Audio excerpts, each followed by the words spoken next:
so broken. To focus outwardly on, brother, I know you're broken. How can I help you?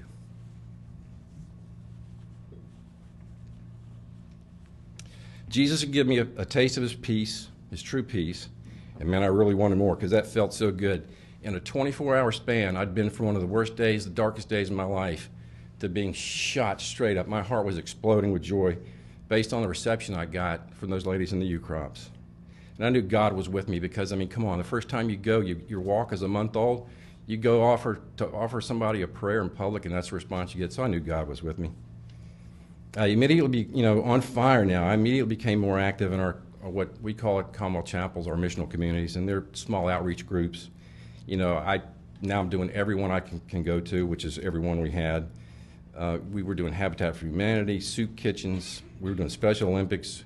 We were doing work for moms, in lower income neighborhoods, wide variety of projects. And still on fire for Jesus. And now I'm about to May of 2008, and I'm sitting in my chair, and I'm reading this in the newspaper. I'm reading a story about a young lady named Lindsay S. Lindsay was, at the time, 25 years old. She's a student at VCU. She'd done really well. She had been hired by the governor's school, actually over one of her professors.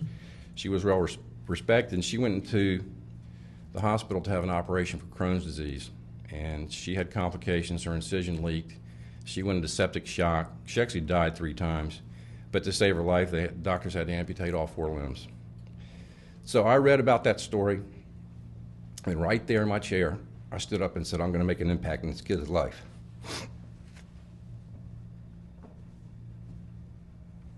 So in the spirit of missional communities, I was trying to, I went to the phone book, internet, I was doing everything I could to find Lindsay and her mom. And in the spirit of missional communities, I wanted to go over and clean their house, do yard work or whatever. And then one of the contacts I had with Judith, she asked me, why would you want to do this? And I told her simply, Judith, we're honoring God's second greatest commandment, and we just want to love you and Lindsay. So we met on Father's Day, and that Father's Day I told my kids, no gifts today, that I just want 2 hours of your time. We're going to go help a family in need. See, my plans for Lindsay were very small, but God had much bigger plans. Lindsay and I grew very close, and I began taking Lindsay to Commonwealth Chapel twice a week. Then me and 3 other gentlemen started on a project, and we raised $25,000 for Lindsay. What started out as just a simple missional project to help Lindsay and her mom around the house had grown beyond anything I could have imagined. In my heart, I believe this happened because I honored God and I brought him into it from the very start. Lindsay and I are still very close today. In fact, I'm supposed to go to church with her this Sunday.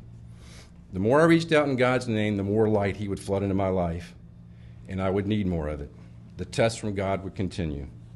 Summer 2008, the substance abuse issue flared again very badly. And as I had mentioned, this is a progressive disease and it wasn't slowing down. My daughter was being consumed by this disease and it was getting worse bit by bit. Within a week of that, I was home alone with Tommy. Vicki and Shelby going out of town for a family wedding. Saturday at 3 a.m., Tommy, he's now 22, he's 21 at the time, he woke me up with chest pains. And I jumped up and I threw my clothes on and I drove way too fast through the neighborhoods of Ridge Road and Patterson Avenue. But I drove him as fast as I could to Henrico Doctor's Hospital. And about 3 hours later, the doctor came in and gave us a prognosis. He said, Tommy, I've got really bad news for you. You had a heart attack. My son was 21 years old. So he was in the hospital for about 3 or 4 days, and then we got him back home and rested. Within 1 week of Tommy getting home, we had another really bad series of relapses. In fact, the worst yet. Our knees buckled every time the phone rang. It was that bad because we were in fear of receiving the worst possible news a parent would ever want to hear. All of that, and my business was going pretty poorly. I had developed really good niches in the pharmaceutical and tobacco industries, and those industries are and have been changing how they do promote and market, and that directly affected my income. Life was upside down and then some. The great thing was that despite being surrounded by all these trials and fires, fire was raining down on me. I noticed that, this is about 30 days later, I still was going to bed every night, and I had the smile on my face, and I was praying thank you to God for everything great he was doing in my life, and I was so peaceful. And I realized that this was the true peace of Jesus finding its way to my heart. Isaiah chapter 58 says, feed the hungry and help those in trouble. then your light will shine out from darkness, and the darkness around you will be as bright as noon. I consider myself to be living, walking proof of that scripture, and this is exactly what God was doing for me. He had given me the keys that day in the U-crops. He had given me the keys for a way to flood that darkness out of my life that was killing my heart. Every time I reached out, it was making me stronger, and I just kept wanting more. So later in the fall, it was 2008, just about a year ago, I wanted to have Lindsay S. and I do a missional project together.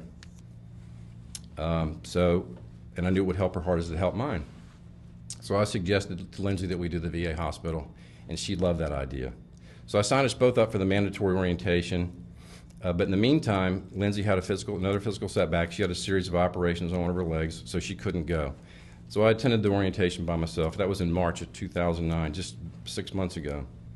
So I pulled up in the parking lot, and I said a prayer in the parking lot, and I said, you know, God, I'm not a pastor, and I'm not a counselor, but if you'll lead me through this, I promise you I'll give you my heart. So that day in the orientation class, everybody introduced themselves and why they were there, and at that point I really didn't know why I was there, other than I was just showing up. But the guy would say, I'm John, I'm here to help with maintenance, or I'm Susie, and I'm here to answer the switchboard, and I'm Mary, and I'm here to help cook in the Fisher House. The Fisher House is where the family stay. And I said, hey, I'm Matt Garrison, and I'm here to love my neighbor. I got my badge, my official badge, and I went to a Christian bookstore, and I bought a cross, and I pinned the cross to my badge. But they assigned me a role that I didn't want. It didn't involve any patient contact. It was just kind of like almost like the Walmart greeter at the front door, and I had to do it during the week. And I said, that's not going to work. So for about the first month, maybe longer, I didn't do anything. I just completely sat on my hands. But I made a promise to God, and I took matters into my own hands. I wanted to be with the patients. I just didn't know where to begin or how to begin. I had no clue. VA is a big hospital, and if you can imagine just the thought of just starting to walk in and having a relationship with patients. So I woke up one Saturday morning, I said, today's the day. And I took off for the VA hospital. Again, I arrived in the parking lot, and I said the exact same prayer I'd said before. I started walking around by map to learn my way. You're in a big hospital when you need a map to get your way around. But I eventually got to the spinal cord area, and I saw, this was outside, they have a little patio outside, and I saw many guys in the wheelchairs there, and each was by himself, kind of a loner situation, and that bothered me. So one by one, I just stopped what I was doing, which was just learning my way in the hospital, and I just started talking to each guy individually, getting to know, about their story and their families, and I could tell they really appreciated it. And so when that was over, I went inside looking for more people to talk to, and I got to the nurse's station for spinal cord injury, and I walked up to the nurse's station, and I didn't know if they were going to throw the switch and I was going to violate all the rules or they're going to yank my badge, but I said, hi, my name's Matt, and I said, do you have anybody that needs any visitors today? And that nurse said, you know where you're needed? You're needed in polytrauma. And I said, well, what is it and where is it? And what polytrauma is where a lot of the fresh injuries are coming in from Iraq, the young soldiers are coming in there. So I did the same thing. I walked up to the polytrauma nurse's station, not really knowing what kind of a reception I'd get, and I said, my name's Matt, and do you have any visitors? Do you have anybody that needs a visitor today? And the nurse said, yeah, in fact, Mr. Brown needs a visitor today. So I went to Mr. Brown's room, and he was alone. He had no family there. He was just balled up in his bed, and just that sight bothered me. There were some family members there, but he didn't have family that day. And, a lot of these guys that are there, they're there from far away. They're there for lengthy stays, and they don't have, any regular visitation at all. And the light went off. And I said, you know what? That's it. I said, that's what my role can be. I can try to bring these guys a sense of family.